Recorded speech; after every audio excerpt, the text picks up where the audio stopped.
Hola a todos y bienvenidos a una nueva videoentrada del blog de la naturaleza Entre Pinos y Sembrados. En esta ocasión es una entrada diferente. Normalmente en el blog suelo hablar de especies, de medio ambiente, del funcionamiento de la naturaleza.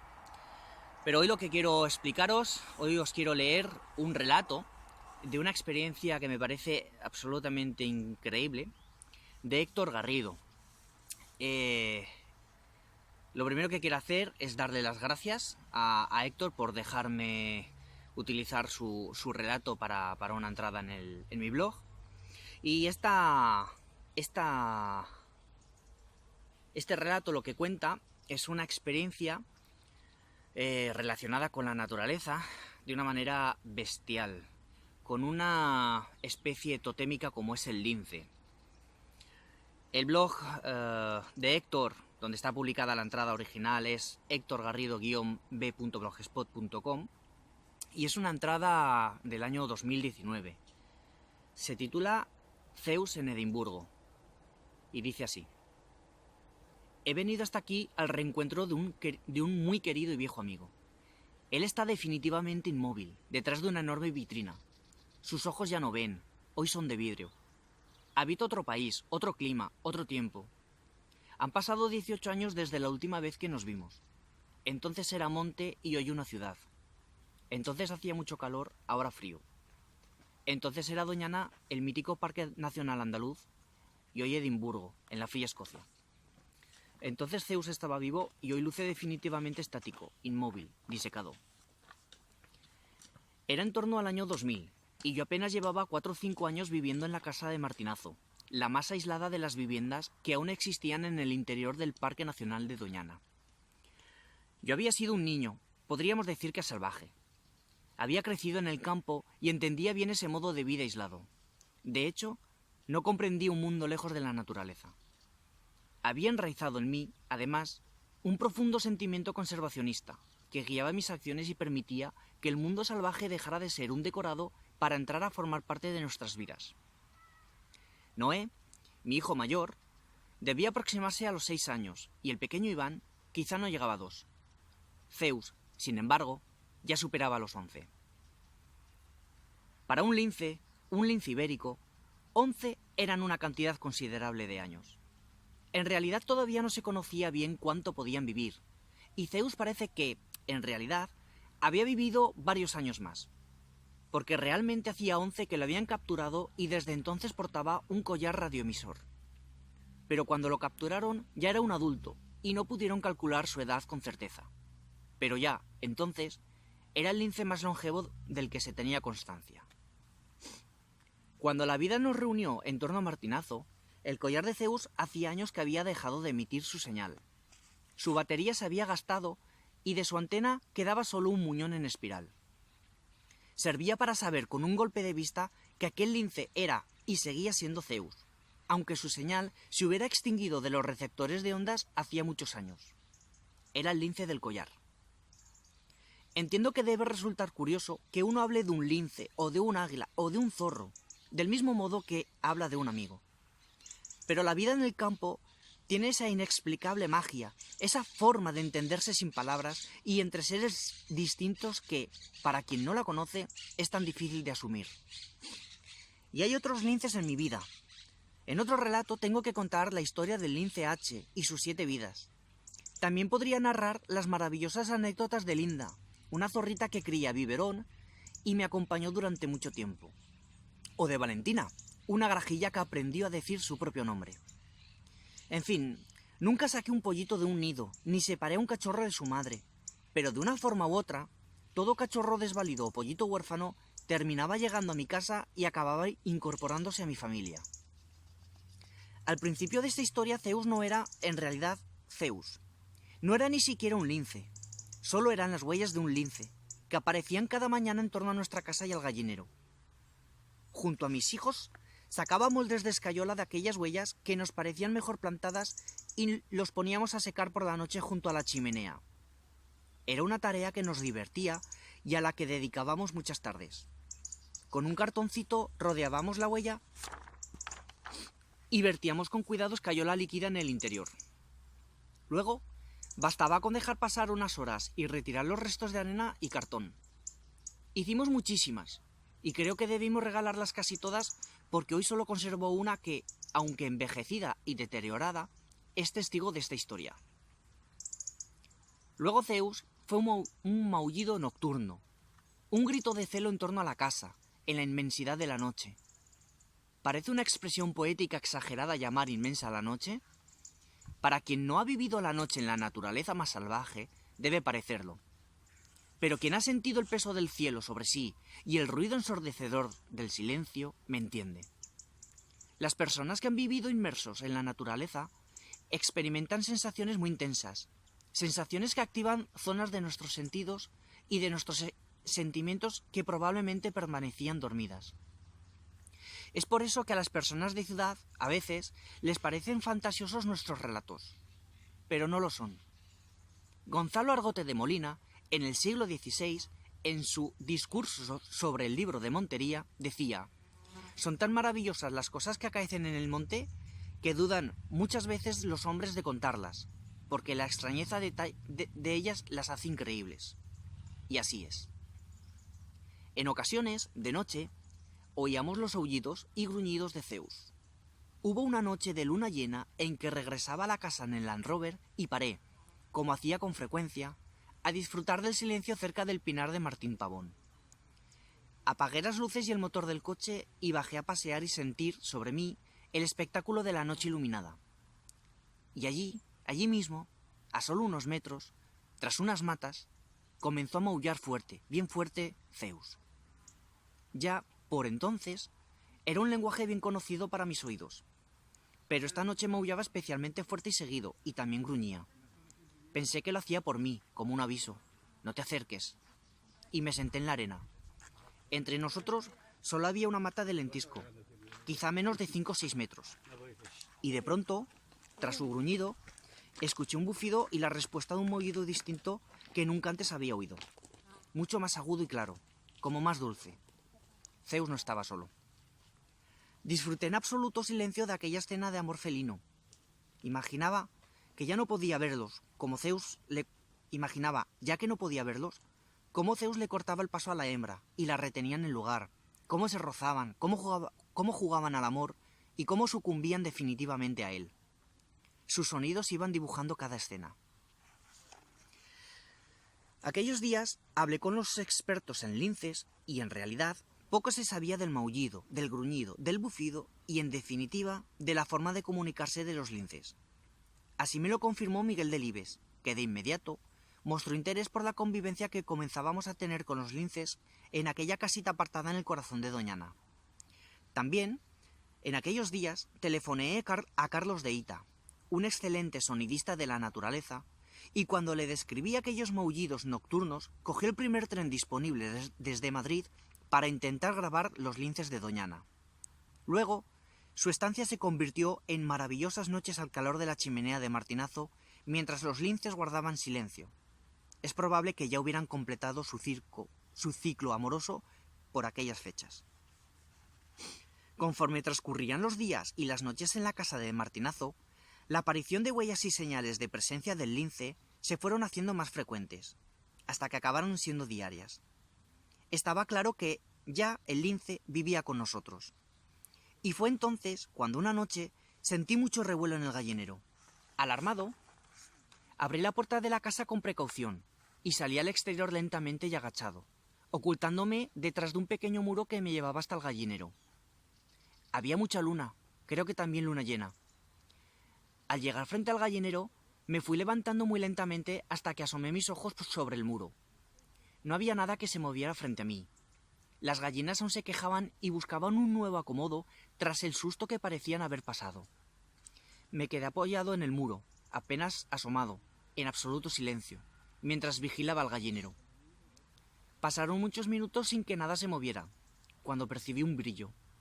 Algo destelló al otro lado, pero tan cerca que quedaba al amparo de la oscuridad de la pequeña sombra que proyectaba el muro.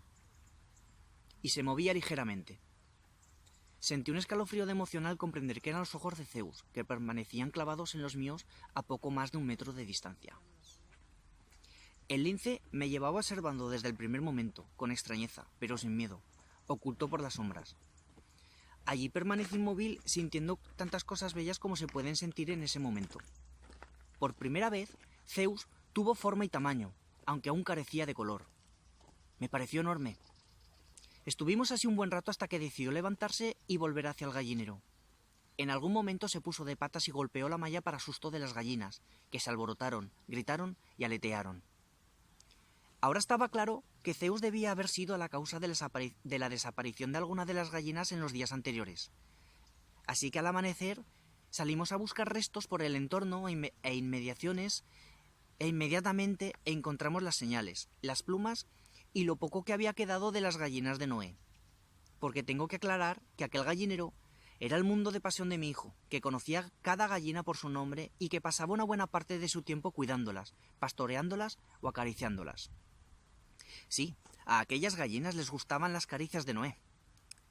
Por eso fue un poco trágico cuando poco a poco Zeus fuera comiéndose algunas de ellas. Noé se debatía entre el amor por sus gallinas y la admiración que sentía por Zeus, que se comía sus gallinas. Y así Zeus empezó a aparecer cada vez a horas distintas, y finalmente comenzó a dejarse ver a plena luz del día, a mostrar que era más que unas huellas, que un maullido o que la silueta en la noche. Zeus se hizo color y volumen. Si bien al principio todo ocurría a cierta distancia, poco a poco los encuentros cercanos se hicieron habituales. Zeus a veces cazaba alguna de las gallinas que con frecuencia andaban el día completo en libertad, comiendo en torno a la casa. Noé vigilaba a sus gallinas preferidas y siempre estaba atento a que a esas no les ocurriera nada. Sobre todo al hermoso gallo en que se había convertido Pío Pío, aquel pollito criado a mano y que aún disfrutaba cuando era acariciado y abrazado. Pero para Zeus había otra razón para vivir en torno a la casa de Martinazo. Eran los gamos. Un gamo es muy parecido a un ciervo, pero un poco menor de tamaño y colores más vivos. Los machos ostentan unas cuernas planas muy hermosas, que los distinguen de los ciervos, que las tienen puntiagudas. Una gran manada de gamos habitaba en torno a la casa de Martinazo, en la pradera húmeda, que casi todo el año ofrece hierba fresca. Allí las hembras crían sus chivarros y los machos roncan y pelean durante el celo. Son parte permanente del paisaje de la casa. Desde cualquier ventana, al fondo, siempre hay unos gamos. Y Zeus les daba caza con frecuencia.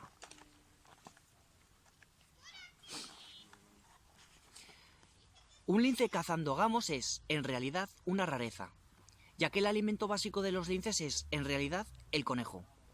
De hecho, lince ibérico y conejo son dos especies que han evolucionado juntas y vienen a ser, en la cadena alimenticia del sur de la península ibérica, como dos piezas de puzzle que encajan. Pero hace años que el conejo empezó a escasear en gran parte de España. Una combinación de enfermedades ha disminuido sus poblaciones hasta la práctica desaparición en muchas áreas. Y en Doñana, este proceso se ha cebado, hasta el punto de que es casi imposible ver un conejo sano, fuerte y grande en la mayor parte del Parque Nacional. Y como es lógico, tras la desaparición del conejo, ha comenzado el declive del lince. Este hecho se ha agravado sobre todo en el corazón del parque, aunque no tanto en las áreas limítrofes, hacia las que se han desplazado en busca de nuevas áreas de caza.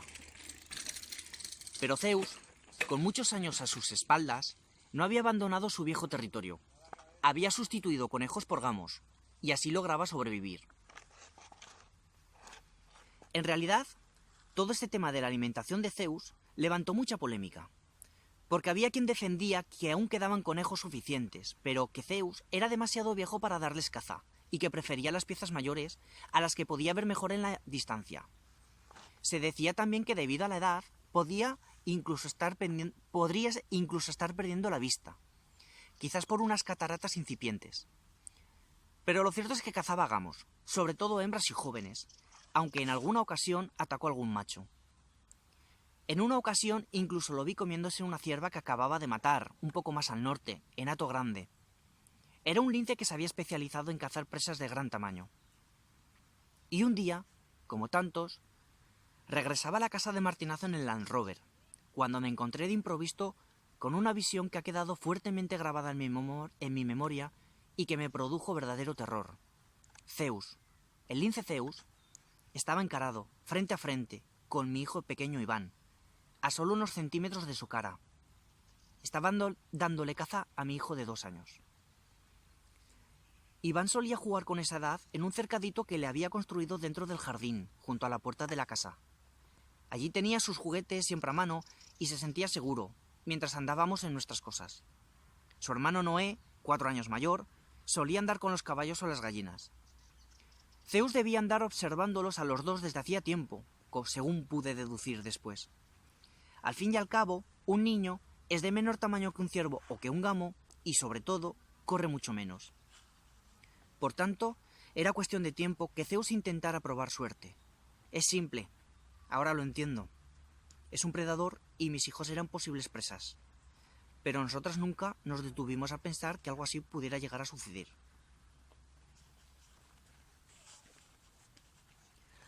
Los rastros de huellas en la arena son como un libro de narraciones. Las personas que aprenden a leer los rastros de los animales pueden interpretar con absoluta fidelidad cualquier escena transcurrida en el campo, como si estuvieran ocurriendo ante ellos nuevamente. Yo aprendí a interpretar rastros siendo un niño aún.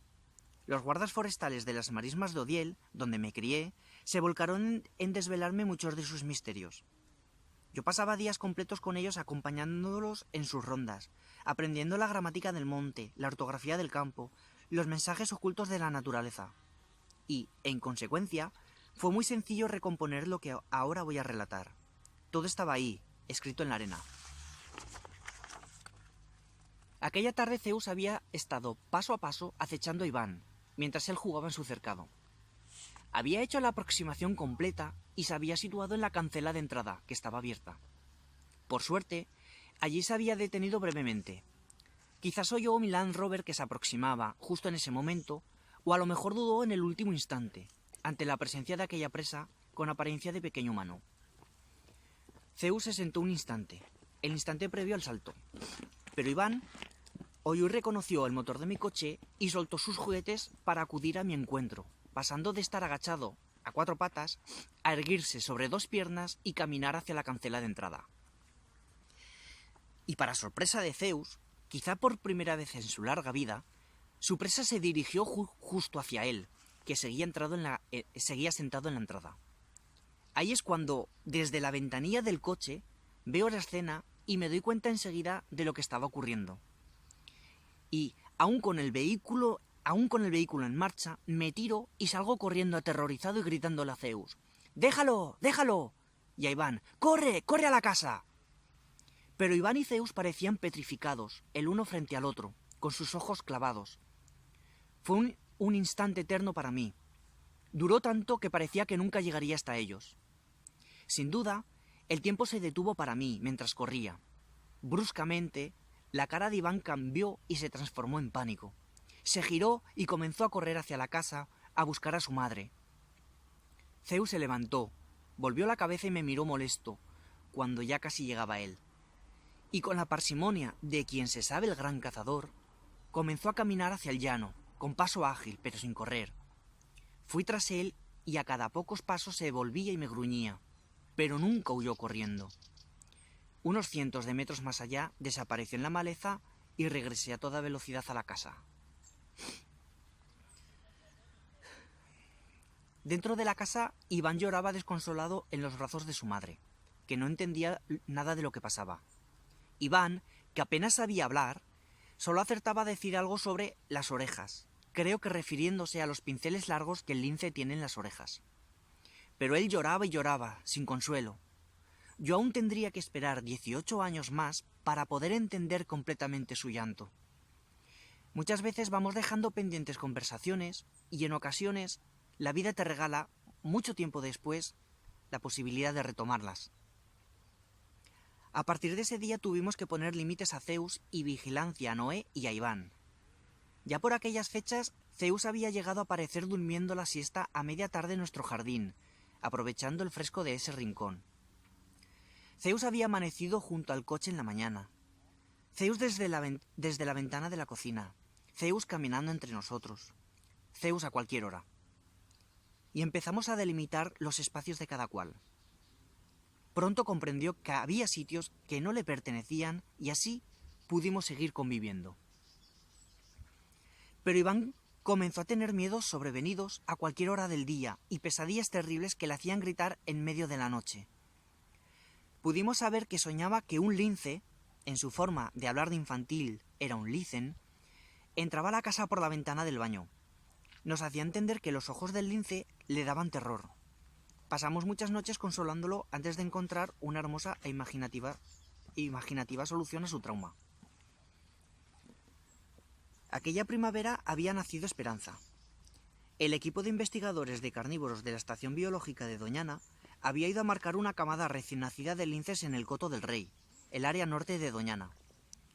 Allí habían encontrado varios cachorritos hermosos en el hueco de un alcornoque y debajo de todos aquellos peluches un cachorrito muerto, probablemente asfixiado por sus hermanos. Sacaron al pequeño y uno de los investigadores, creo recordar que fue Javichu, se entretuvo examinando el diminuto cadáver, mientras los demás terminaban la tarea con el resto de la camada. Y en tiempo en que miraba al cachorrito, le pareció que aún se movía levemente. Así que allí mismo comenzó a masajearlo y en unos minutos el pequeño peluchito comenzó poco a poco a revivir. Al rato, los investigadores ya estaban celebrando que se había salvado. Pero vieron que aún estaba débil, y como era más pequeño y frágil que sus hermanos, tuvieron claro que su destino en el alcornoque podía volver a repetirse. Así que decidieron llevarlo al acebuche, donde desde hacía años estaban intentando sin éxito reproducir en cautividad a varios linces cautivos. Resultó ser una hembra, y fue quien parió, tiempo después, la primera camada de cachorros de lince ibérico en cautividad. Este parto constituyó, sin duda, uno de los momentos de mayor importancia en la conservación del lince ibérico, la especie de felino más amenazada del mundo, y la pequeña lincesa revivida se llamó Esperanza. Esperanza fue creciendo y pocos días después ya era un peluche hermoso y juguetón. En las jaulas contiguas había también otros 2 linces de la especie americana, conocida como Bobcat, que se habían traído expresamente para aprender con ellos las técnicas de manejo que después se aplicarían a la especie ibérica, infinitamente más amenazada. Hablando con los encargados del centro sobre lo que le ocurría a Iván, se nos ocurrió la idea de llevarlo por las tardes a que conociera a los linces americanos para que su percepción sobre ellos cambiara, y con suerte, ir reduciendo sus miedos y sus pesadillas. Y así fue como Iván pasó muchas de sus tardes jugando con aquellos bobcats mansos y simpáticos, y habituándose a ellos. Y, finalmente, con el tiempo, también pasó muchas tardes con Esperanza, que poco a poco dejó de ser un cachorro para convertirse en una lincesa hermosa y grande, con un aspecto muy similar a Zeus. Y como todo esto ocurrió lentamente, Iván fue borrando aquella imagen y comenzó a dormir mejor, cada vez mejor, hasta que en algún momento pudimos olvidarnos de aquellas pesadillas de ojos de lince. Así es que Iván fue uno de los pocos niños, quizás el único, que creció jugando con un cachorro de lince ibérico. Mientras, Zeus seguía reinando sobre el llano de Martinazo. En una ocasión cazó un gamo casi delante de nosotros en el llano frente a la casa. Digo casi porque estábamos de espaldas en aquel momento. Muchas veces he imaginado cómo debe ser ese momento en el que el lince salta sobre el gamo, muerde su cuello y cabalga aún unas decenas de metros hasta que éste cae asfixiado, rodando los dos juntos por la arena. En aquella ocasión habían venido unos amigos y dábamos un breve paseo cuando sentimos una brusca espantada de la manada de gamos. Al girarnos, solo vimos los gamos huir despavoridos, cruzando el agua y salpicando hacia todas partes. La imagen era tan bella que todos mirábamos hacia allá embelesados, mientras a nuestra espalda se producía el verdadero espectáculo, origen de la huida. Cuando, al cabo de unos minutos, llegamos al lugar de la espantada, allí estaba Zeus sobre una hembra de gamo recién muerta. Nos retiramos lentamente y lo dejamos con su presa para que pudiera alimentarse. Al día siguiente, a la caída de la tarde, me oculté entre unos juncos, frente a la gama muerta, que aún tenía mucha carne que ofrecer a Zeus antes de que los jabalíes o los buitres la encontraran. Llevaba mi cámara y un teleobjetivo de 400 mm Novoflex, que se empuñaba como una escopeta. Allí estuve un buen rato hasta que empezó a anochecer y comencé a perder la esperanza de poder disparar aquella foto. Y fue entonces, cuando me iba a marchar, cuando apareció Zeus. De pronto, se hizo visible caminando silenciosamente entre los juncos de la orilla del caño. Llegó hasta su presa y comió un poco de ella. Cuando consideré que podía empezar a estar satisfecho y ya no le podía causar molestias, le disparé una primera fotografía. Apenas había luz, ya casi había oscurecido, pero me arriesgué a disparar pensando que nada saldría. Zeus reaccionó de inmediato al clic de la cámara y comenzó a gruñirme, mirándome a los ojos. Hice varios disparos y en cada uno de ellos sentí la amenaza de Zeus, que parecía que se iba a abalanzar sobre mí. Solo nos separaban unos metros. Ante tal nivel de tensión, finalmente desistí de disparar más y esperé a que fuera completamente oscuro para alejarme suavemente, arrastrándome. Caminé hacia la casa, que solo está a unos cientos de metros de allí, pensando que aquellas fotos serían todas fallidas por la ausencia de luz, que me había obligado a dispararla a pulso sobre unas velocidades muy largas. Eran diapositivas y aún tuve que esperar una semana que llegaran los resultados del revelado. Pero cuando abrí la cajita y empecé a mirarlas al trasluz, allí estaba el hermoso Zeus, sobre su presa, con la mandíbula manchada de sangre y la mirada de seguridad de quien no tiene nada que temer. Pocas veces volvimos a vernos. Un buen día, Zeus desapareció de martinazo, y luego supimos que había comenzado a viajar hacia el norte, hacia el Coto del Rey, porque fue allí, cerca de la Galvija, donde un guarda lo encontró muerto, un tiempo después, flaco y con mal aspecto. La necropsia evidenció que la muerte le había sobrevenido por la edad. Había cumplido su ciclo sobradamente, pero también evidenció sucesos terribles de su vida que nunca habíamos conocido. Cargaba con múltiples perdigones clavados en su cuerpo desde hacía años.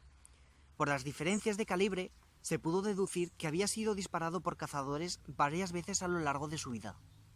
Sinceramente, no puedo comprender que una persona pueda apuntar su cañón hacia un lince, sabiendo que está verdaderamente amenazado de extinción, y disparar a matar. No lo puedo entender. Mientras escribo estas líneas, ha llegado la noticia de la aparición de un nuevo lince muerto con el cuerpo cubierto completamente de perdigones. La prensa ha ilustrado la nota con la imagen radiográfica donde se ve claramente el disparo que lo mató. El cobarde que lo hizo no ha sido aún identificado.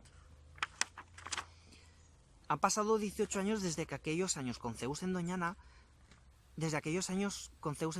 y he llegado a Edimburgo con mi mujer, Laura. Estoy muy emocionado desde hace días porque sé que me voy a reencontrar con Zeus. Su piel fue donada al National Museum of Scotland y hoy se exhibe junto a las maravillas de la aeronáutica, los fósiles del Jurásico y los trajes folclóricos de los escoceses de las Highlands. En aquellos años, cuando los técnicos del Museo Escocés vieron la fotografía que le hice a Zeus en el caño del Martinazo, contactaron conmigo para que les enviara arena, plantas y elementos de atrecho de aquel mismo lugar para incluirlos en la composición de Zeus en la vitrina. Así fue que me pude enterar del destino de sus restos. Como si de la ceremonia fúnebre de un amigo se tratara, en una enorme caja de cartón metí todos aquellos tesoros de Doñana que me solicitaban, y además una nota poética, un ramillete del aromático almoradú, endémico de Doñana, y sobre la caja pegué la etiqueta del destino, National Museum of Scotland, Edimburgo. Como habían pasado tantos años desde entonces, en los días previos a mi llegada a Edimburgo, contacté de nuevo con Miguel Delibes para que me confirmara que efectivamente Zeus se envió y continuaba allí. Miguel, entusiasmado con la historia, enseguida empezó a tirar del hilo hasta que localizó a Zeus y me mandó un mensaje con su ubicación exacta. Level 5 Natural World Survival Height 3. Y con este jeroglífico me dirigí al museo, con Laura e Iciar, que me acompañaban tan expectantes como lo estaba yo. Y allí, en su Level 5, nivel 5, estaba Zeus. No hay nada más triste que un ser disecado, privado para siempre de su movimiento. Navegando entre el impacto y la decepción, me dejé resbalar lentamente en el suelo frente a la vitrina y allí estuve sentado, callado, mirándolo, recordando cada detalle de esta hermosa historia que acabo de narrar. Es increíble la luz de recuerdos que puede precipitarse en un momento como este. No sé cuánto tiempo transcurrió, pero sentí deseos de llamar a mis hijos y compartir aquel momento con ellos. Estuve durante un rato intentando telefonear a ambos, sin éxito, hasta que de pronto tuve comunicación con Noé, mi hijo mayor. Fue un momento muy especial, lleno de sentimientos reencontrados. Hablábamos de linces y gallinas, del coto de Doñana y del paso del tiempo. Y a lo largo de la conversación fuimos conscientes de un detalle increíble. En el mismo nivel 5 en el que se encontraba Zeus, en el balcón de enfrente, habían situado una vitrina con gallinas disecadas. Me llamó mucho la atención porque el gallo que reinaba en el centro de la vitrina era muy parecido, por no decir que era exactamente igual al gallo Pío Pío que Noé había criado con caricias y defendido permanentemente de las garras de Zeus. De hecho, ahora que lo pienso, fue de los pocos habitantes de aquel gallinero que Zeus nunca llegó a comerse. Por eso nos pareció tan curioso que hoy, tantos años después, Zeus reposa y disecado en una postura de caza en la que sus ojos de vidrio miran eternamente al gallo Pío Pío. De inmediato, invoqué una nueva videollamada con mi móvil y al momento tuve frente a mí, en la pantalla, a Iván, a un Iván con abundante barba y 20 años de edad. Él estaba esperando este momento desde hacía días y los dos estábamos emocionados. Giré la cámara y en la imagen que recibía Iván apareció la cara de Zeus. Hubo un largo, muy largo silencio. ¿Cómo te sientes, Iván?, le dije, al ver que en su cara mostraba un gesto grave, más allá del asombro. Papá, me dijo, acabo de recordar lo que se siente en el preciso instante en que vas a ser devorado por un animal. Ambos volvimos a quedar en silencio. Hacía 18 años que Iván necesitaba hablar esto conmigo y hacía 18 años que yo esperaba esta respuesta. Simplemente, en aquel tiempo, Iván aún no tenía palabras en su haber para expresarlo. Corrieron lágrimas y volaron sentimientos hermosos. Completábamos así una conversación pendiente. Al rato apareció una familia con niños. El más pequeño de ellos fue directamente a la vitrina y se asomó a mirar a Zeus. Extrañamente, permaneció allí por unos minutos. El humilde gato andaluz le atraía más que todas las maravillas que lo rodeaban en aquel enorme edificio. Desde aquella vitrina, aún Zeus podía atraer la mirada e influir en el pensamiento de un niño. Bueno, pues este es el relato. Como ya he comentado al principio, una entrada diferente en el blog. Pero creo que es un relato que acerca, de una experiencia con la naturaleza impresionante, con una especie totémica como es el lince, ya lo decía al principio, y me ha parecido tan impresionante que os lo quería narrar. Quiero dar una vez más muchas gracias a Héctor por dejarme utilizar su relato para una entrada en el blog. Y os animo a que lo sigáis. Héctor Garrido es un fotógrafo de naturaleza, de geografía, de tradiciones, de etnografía, muy interesante. Os animo a que lo sigáis. Su página web es hectorgarridofoto con ph, no con f.com, y de verdad os animo a seguirlo porque transmite escribiendo, transmite con sus fotos. Y es un proyecto que merece un reconocimiento. Así que de verdad os animo. Héctor Garrido Foto, con ph, foto, escrito con ph.com. Hasta aquí la entrada de hoy. Un tanto diferente, pero bueno, espero que os haya gustado. Si es así, se agradecen comentarios, algún like, alguna suscripción. Todo por tener un poquito vuestras opiniones, ¿no? Que me reportéis qué os gusta, qué nos gusta, para también en el proyecto de divulgación de naturaleza que estoy haciendo, pues saber un poquito cuáles son las entradas más aceptadas y que más gustan. Muchas gracias por llegar hasta el final. Nos vemos en el siguiente vídeo.